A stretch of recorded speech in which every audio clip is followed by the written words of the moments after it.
Welcome to episode 2 of Sunday Scriptorium. If you haven't checked out the first one, I will put it in the cards. There's some useful information in that video, some art materials that I suggest, as well as some drills that will help you with the Gothic style that we're about to learn today. So if you have already watched that, I am so excited to make this video for you guys. This is the first medieval calligraphy style that I ever learned. It's funny because at the moment of learning it, I didn't really know how many types of Gothic calligraphy there were. I just figured that, oh, Gothic calligraphy, let me just find a practice sheet and learn it. And so that's what I did, and I was just teaching myself. And then I just so happened to pick a practice sheet that was Gothic Textura Quadrata. And so that's why I'm making this particular video today. So a bit of the history behind it, because I think this is one of the most interesting and fascinating parts about medieval calligraphy. The term Gothic was originated from the Italian painter Giorgio Vasari, and he actually just used it to describe these medieval art styles that were not refined in his opinion. Of course, coming from a Renaissance man. And then it just became a term to refer to multiple things besides, of course, the Goths in Germany, but that's a whole different thing. But it's used to describe the calligraphy style, architectural styles, design styles. What we more commonly refer to as Gothic today is the time period between the late 12th century until the Renaissance, which is a very general time spectrum because that really depends on location, because multiple countries started their Renaissance earlier, some of them later. For example, the Gothic period in Italy, for example, where Renaissance started much earlier, was shorter, contrary to Germany, where the Gothic period lasted until almost the 20th century. So the script that came before the Gothic scripts was Carolingian minuscule, which it's very beautiful. We'll have an episode of that somewhere in the future. And that transition between Carolingian and Gothic was actually, stop it. And that transition between Carolingian and Gothic happened actually very gradually. So during the years between the late 10th century and the 12th century, there was a bit of a gray zone in terms of calligraphy styles. Historians will refer to it as either late Carolingian or early Gothic, but it was basically a bit of a mesh transition time between the two. And then the main reason why Gothic became so popular was mostly because of the rise of education. Suddenly education was very valued, which meant that more people wanted books, and with a higher demand for books, it meant that the cost had to come down.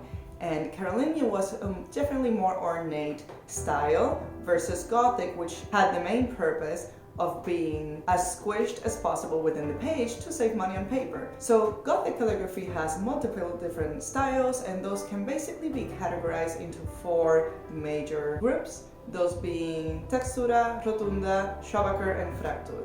For example, fraktur is the one that is possibly the most common, the one that you've seen the most, because that was the one that was very popular in Germany. And German pubs, for example, will usually always have this style in their title. So the one that we're going to be learning today falls under the textura category.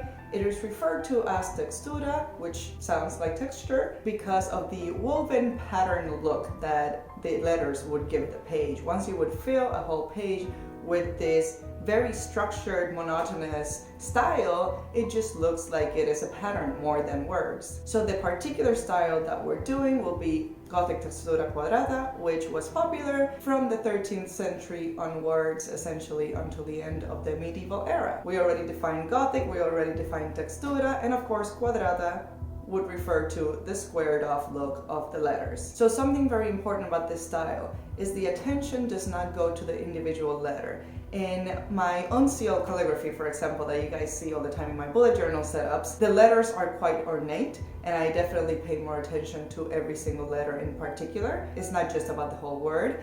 In this particular Gothic style, each letter doesn't matter. It's not about individuality, it is about the whole look of the page. Of course, this doesn't mean that you don't pay attention to the letters, because to get that whole look, you have to make them very similar to each other and with the same structure. But if you, for example, draw any given lowercase Gothic letter, it doesn't necessarily scream that this is something special. it becomes special once it is in conjunction with the rest of the words. So something that's important to keep in mind, not just for Gothic, but for any calligraphy style, is that every scribe will put their own hand into the letters. Meaning that what defines a style is a set of habits or trends that they would all use, rather than one particular embellishment style, for example. So if you right now Google any given calligraphy style, which I highly encourage you do, you're going to see a lot of differences within that style. So that said, don't take the way I do the letters as the only way to do them.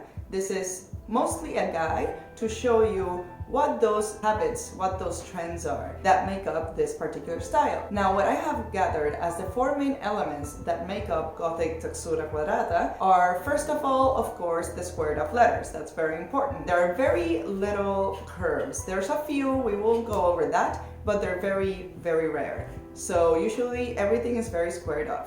Secondly is the feet at the end or at the lower part of the letters, which we will talk about that as well. Thirdly is the mark on top of the eye. Now before this, there was no need for a dot or a mark on top of the letter I, because it just wasn't necessary so far. Now when Gothic styles come along, suddenly all of the letters look very similar to each other. So the need for a mark on top of the I became necessary to not confuse it with, for example, an N or an M or something like that. And then finally, of course, the repetition of the strokes. It is a very repetitive style.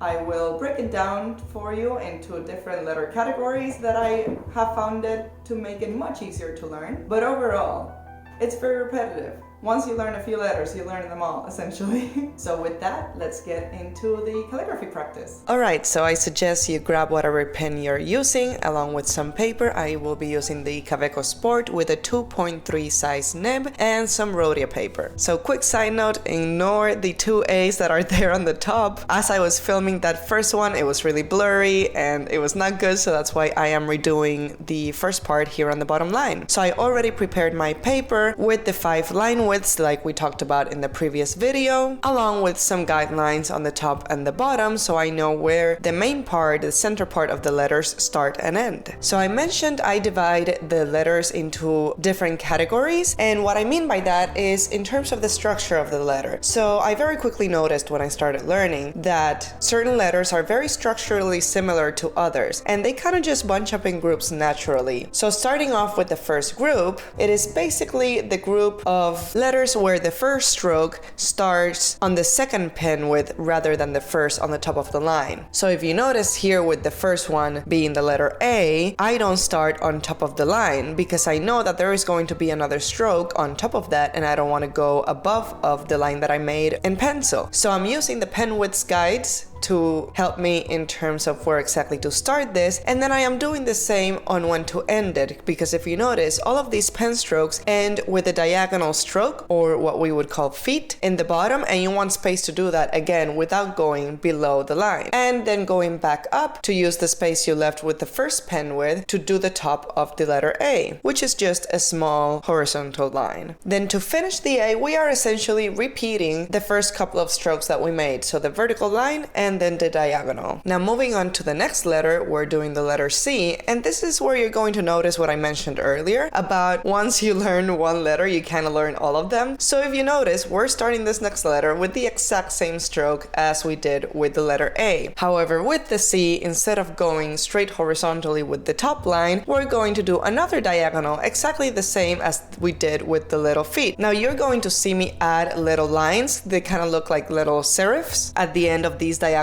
strokes. This is something that you can definitely do. It was very commonly used in this particular style of Gothic calligraphy, and I think it gives it a little extra special look. So you'll notice that with the letter E, you're essentially doing a C and then adding 2 more strokes. So after you do your C the way we just practiced, you will do a little vertical stroke, the same size as you did the diagonal one and the feet, and then you're going to do a thin diagonal line to the opposite way as we have been doing so far to connect this vertical stroke to the other one. And then with the final letter of this category, the O, once again you start the same way we started the previous 3 letters with the vertical line and the diagonal in the bottom, and then you're essentially imitating that same movement but in reverse. So first you do that vertical shorter stroke and then the longer vertical one. Then moving on to the next group, I think of this group as the ones that take a lot of inspiration from this first group that we did, but they're ascenders or descenders. So we're already integrating another way of making letters. Starting off with the G, you're gonna notice that for the first 3, almost 4 strokes, it is essentially exactly the same as the A. Where we're going to do something different is on the second vertical stroke, instead of stopping with the pencil line, we're going to keep going another half of the space that you've already given yourself, but once again, you are going to stop a pen width before reaching what your bottom descender line is going to be, which in my case is where the next row of dots are. And this is because then we want to connect the little tail that will go connected to the G. This little tail is one of the strokes that we practiced with the last episode of Sunday Scriptorium. So here you're using essentially exactly that movement and connecting it to the vertical long stroke of the G. And then moving on to the Q, it is essentially almost exactly the same, except as you're approaching that bottom descender line, you want to kind of flick the pen a little bit towards the left so that you get more of that curved pointed look, which is also a stroke that we practice on the drills. And then you're going to add a crossed horizontal line just to make it clear that you're distinguish this from the G. This is not really a necessary move. I've sometimes see it, sometimes don't. I personally love doing it. But moving on to the third and final letter of this group, we're going to do the letter D. Now, even though the strokes here are very similar, almost exactly the same as in the previous group and the 2 letters that we've done so far in this group, this time you are starting it from the top base line. But other than that, it's the same. You start with the right corner of your pen on the line, come down and then diagonal for the feet as we have done so far. And then because it's an ascender, you're gonna now move on to your ascender line, which in this case, same as with the descenders, I'm using the top row of dots from my paper. And you're going to pull the pen diagonally until you reach the same level where the feet in this particular letter are. So on the third group, there's really only one letter, so it's not exactly a group. Since this letter is really quite different than the rest, and I couldn't really think of any other letter that I could group here with it. So it is the letter S, and I am still including it right after these 2 previous groups because it does start in a very similar way, and the movements are movements that we have already made, just in a different way. So you're starting also with the vertical line and the diagonal, except that this time it is all very short. So you're going to do vertical and diagonal, and then reverse that, joining corner to corner, and do diagonal and vertical. And then we're going to do the same curvy lines that we did at the end of the letter G, just in the bottom and on the top, keeping it connected to the vertical lines as such. Moving on to the fourth group, here we're changing it up in terms of how the strokes start, but all of these letters contain essentially the exact same stroke with some variation.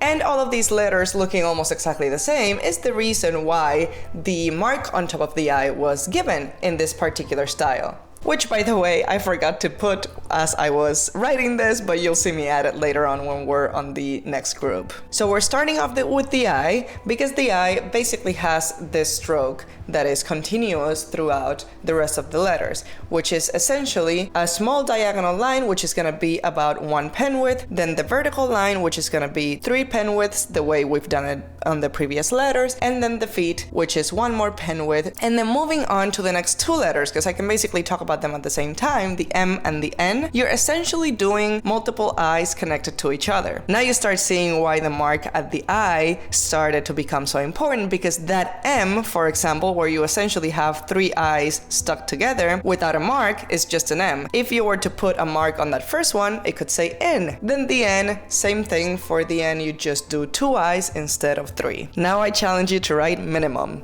That's a fun word to write. Now moving on to the letter R, same, you're going to start with the I stroke. I'm just gonna call it that since that's essentially what it is. And then to do the little curve on the right side of the R, you're basically going to move your pen diagonally upwards to the right to create a thin line, and then come down with a diagonal, creating 1 single pen width to finish up the letter. Now moving on to the U, and here's another situation where 3 letters are very similar. The U U, the V, and the W. So for the U, you're starting it with the pen movements of the I, except that this time, instead of continuing with another I movement like we did in the M or the N, you're going to start vertically from the top of the pencil guideline, the way that we started the letter D. And then you are ending it with the feet, of course, adding that diagonal in the bottom to connect it to the lower pencil guideline. And then the V is basically the exact same thing, except that you're not doing that last diagonal stroke. You're basically just connecting that vertical line to the I figure that you make at first, and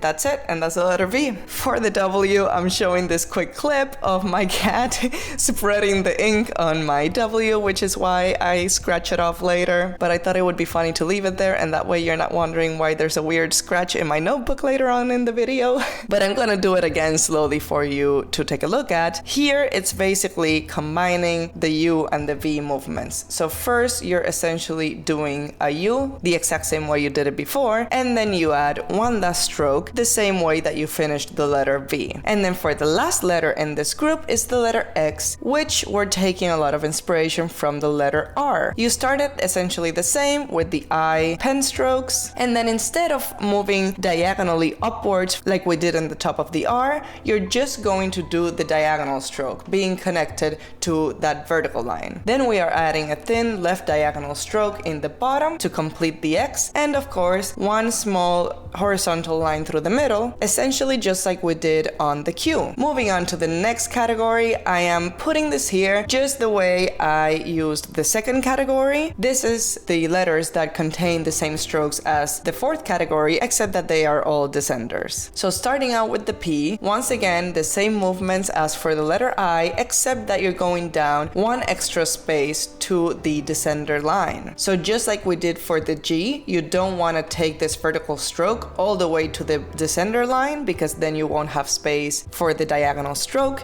You want to take it one pen width before and then do your stroke and have it all within the same line so that all the letters are consistent with each other. Then for the rest of the body of the P, we are essentially going to do a similar thing like what we did for the R, where we go up diagonally with a thin line and then diagonally towards the right with the fuller stroke. But here we're going to keep going and we're going to pull it down without getting to the point where you're touching the bottom pencil line. You want to keep it one pen width above so that we have space to do the cross stroke. Then we're going to come to the left, a little bit to the left of the original vertical stroke that we made, and we're just going to do a straight horizontal line to connect the second vertical line that we did to the rest of the letter. For the Y, we are starting exactly like the letter I, and then we're going to come in straight from the top pencil guideline, but dragging it down to the descender line. Same thing, stopping a little before, and then finishing it off basically the same way that we finished the letter G, with that little curved line connected to the bottom. And then for the last letter in this group, we are doing the letter J, which starts the way the letter I would start, but doesn't finish the same way. It's basically a mesh of the I and the Q. So you're starting with that first diagonal smaller stroke that starts from the top pencil guideline, and then bringing the line downwards to the descender line and finishing it off with the flick of the pen the way that we did the Q. Moving on to the next group, I think we're on group 6. There's a total of 7. These are all ascenders that start with straight lines. So that original diagonal line that we were doing in the previous two groups, we're not doing that anymore. So you're very quickly going to notice that these all start with your pen touching the ascender line, and they all go straight down to the 4th pen width, and then for the 5th pen width mark, you're going to do the same diagonal small line that we have been doing in most of the letters so far. Now to form the rest of the body of the B, you're essentially going to do the exact same thing you did with the P, except that there's no final cross line. For the H, you start with the same vertical line, and then once again repeat the same movements of the letter P, except that this time, instead of stopping where it connects with the original line that we did, you're going to do another diagonal line connecting it with the bottom pen guideline. Moving on to the letter K, Again, same vertical line. Now this one has a bit of a different movement after that vertical line. I'm showing it to you in a slow motion. This one is a little hard to explain, but you're basically starting it off the same that you would do the movement with the B and the H, which is just going with a thin line upwards diagonally to the right, and then a diagonal downstroke exactly the same way that you did with the B and the H, except that now instead of going vertical, we're going to go back and connect this with another thin line with the original vertical line that we just did. Now you pick up your pen and go back to that thin line that you just did and complete it doing very similar movements as the H. So downwards diagonal, downwards vertical, and the final diagonal stroke to connect it to the bottom pencil guideline. The next letter I'm doing here is the letter L, which is honestly the first one I should have done because this is the equivalent to the I in the fourth group. This is basically the stroke that is consistent in all of the letters in this group. But you already know how to do this one by now. It's a vertical line and then the final diagonal in the bottom. Next letter is the T, which you essentially do another L, except that you are adding a horizontal stroke in the top to differentiate it. A quick note that I want to add with these letters, such as the Q and the T, that are ascenders and descenders with these vertical strokes, is make sure that you're consistent with where you put it. I've seen people who put it below the guidelines. I've seen people who put it above the guidelines. I see people who put it a bit lower than below the guidelines, not touching the guidelines at all. Either one is fine as long as you're consistent with all of the letters where you're doing it. Personally, I like putting it right above the guidelines, but where I'm still touching it. I like the look of height that this gives to the letter, but you can choose to do it wherever you want. I do encourage you to experiment with this movement and try it out in different points of the letter and see what you like best. Now for the final letter in this group, it starts a little different. This is like the D on the second group that's similar but slightly different. So instead of starting touching the ascender line the way that we did with the rest of the letters in this group, you're going to start a pen width below that, because just like we did with the A and with the G, there is going to be another stroke on the top. So you want to make sure you leave space for that. Other than that, the rest of the movement is the same. You go vertically and then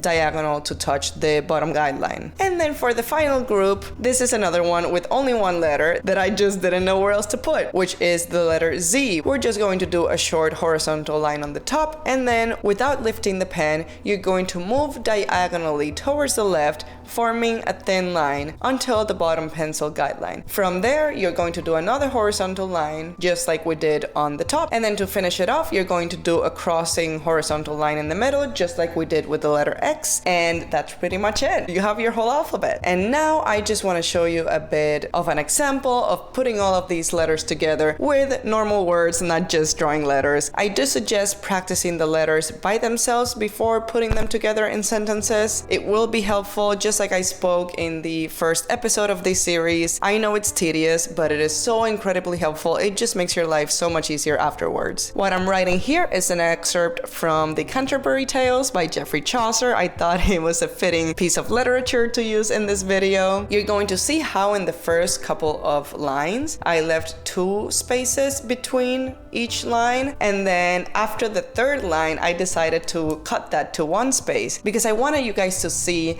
that squished woven look that the letters in Gothic scripts can have. I think it looks so cool. I think it's the beautiful part of this style, is just looking at your page after you're done and just seeing a bunch of strokes and patterns.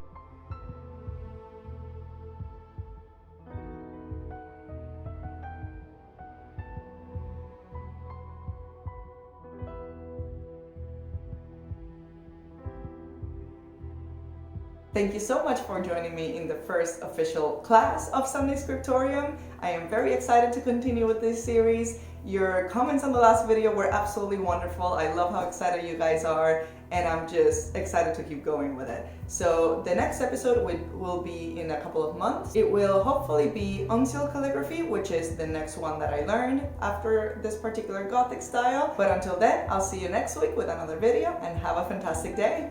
Bye!